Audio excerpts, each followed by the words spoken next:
Hello Mike, I'm just going to show you how to create this solid part which you're going to use for CNC machining. I actually created this from the IGES file that you sent me using a thickness feature within IronCAD, and I've actually, in this example, I've applied a thickness of 0.1 of a mil. So for start off, what I'll do, I'll just close this. I'll say save changes no. So now what we'll do, we'll close this one as well. And I'll just go to a new scene. So let's just go to a new scene, and I'll just set that to grey. That'll do. Okay. So that's actually brought in. Let's open up a new scene. So I'm going to go here. I'm going to go File, and I'm going to go to Import, and select Import. And then what I need to do is go and find your file, the one you sent me, which in actual fact was this one here, Seatskin 003 IGES. So I'll just say Open that. What it'll do now, it'll go away and it'll actually import that to a surface model. So it shouldn't take too long. There we are, that's your surface model. I'm going to zoom out a bit, and I'll just set that to turn the perspective off there, and I'll just zoom all. So there we are, that's the model as it's come in the surface. What I need to do now, in actual fact, to make this editable and to make it, obviously you can modify it using the normal standard model tools. I need to solidify this, and the way you can do that is you go to Feature, and under here you've actually got one called Thicken, which is under the Feature section. So I'll just select Thicken, and I've set it at 0.1 millimeters as a thickness. It's asking for the face, so all I need to do, in actual fact, left mouse click and drag a window across the whole part, and it'll actually go in and it'll actually start applying thicknesses to all the faces of that model. And in this particular example, it's going to apply them to that top face. So it's adding material to it. You could do it internally, so it's going the other way. But that's that, and it's actually done it. So I'll just come over here in the properties box, click the green tick, and that'll go away now, and that'll apply thickness of 0.1 millimeter to all the faces on that top face, or the whole model effectively. So I just let it do that.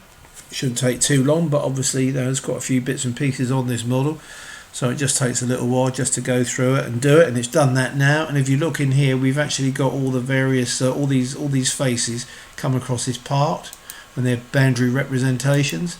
Your assembly that you from your IGES file is this one here, and you can see these are all surfaces. So all these come through as surfaces, and that's the icon for a surface. So what I'm going to do now, in actual fact, is I'm going to pick all these parts. So just hold the shift key down and pick all of them there, and now what I'm going to do, I'm going to go to assembly and just pick assemble, and that will basically then assemble all those individual parts. So now this assembly comprises all these parts. Now your original assembly, which actually comprised surfaces, we can do away with that because we're going to convert this to a step file. So I'll just pick on that assembly there, right mouse click, and I'm going to select delete. So all we're left with now is a solid model, which is this one here. So the next thing I need to do now we've got the solid version of the seat, we're going to go and seat skin, we're going to go away and convert this to a step file for CNC machining. So what you need to do now, you go to File, come down here and go to Export, export the part, and I'll save it as, I'll call it Seat Cover 1 step file. You can see it's a step file there. So I'll just say Save. It already exists. I want to replace it. I'll say yes, and I want it in metric, so millimeters as the unit, and it's going to go away now, and it's going to convert that to a step file, as you can see here. Export is completed, so that's finished that. So that is now a step file, and what I can do now, in actual fact, is I'll just save that. I've already saved it, so I'll just close that. Save changes, I'll say no because we've already got it. I'll say yes, doesn't matter. And this is actually an ICS file. In actual fact, I won't bother to save it. File close. Save changes, no. So now, if I go to a new scene again, let's go to blue this time, open that up.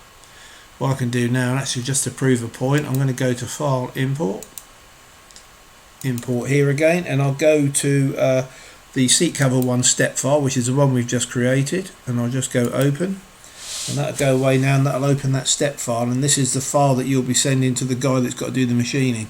and obviously it'll be in the relevant sort of format that he needs to actually set up his machine tool processing code for manufacture. So I'm just gonna, it won't take long, it's just going to process that. It's importing the model. You can see down here it says importing model.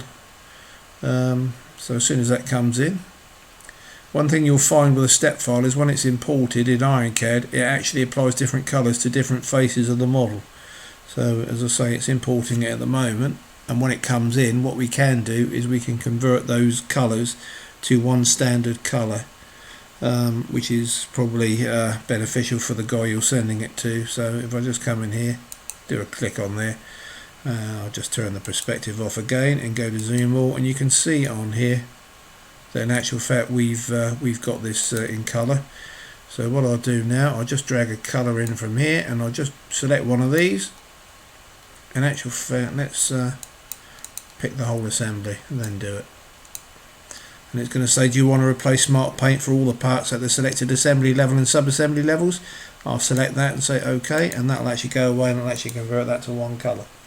So you can save that again as the same step file, and that should go to your guy, and that's pretty much all there is to it. So I hope that's of some help, and I shall hopefully speak to you again soon. Cheers, mate.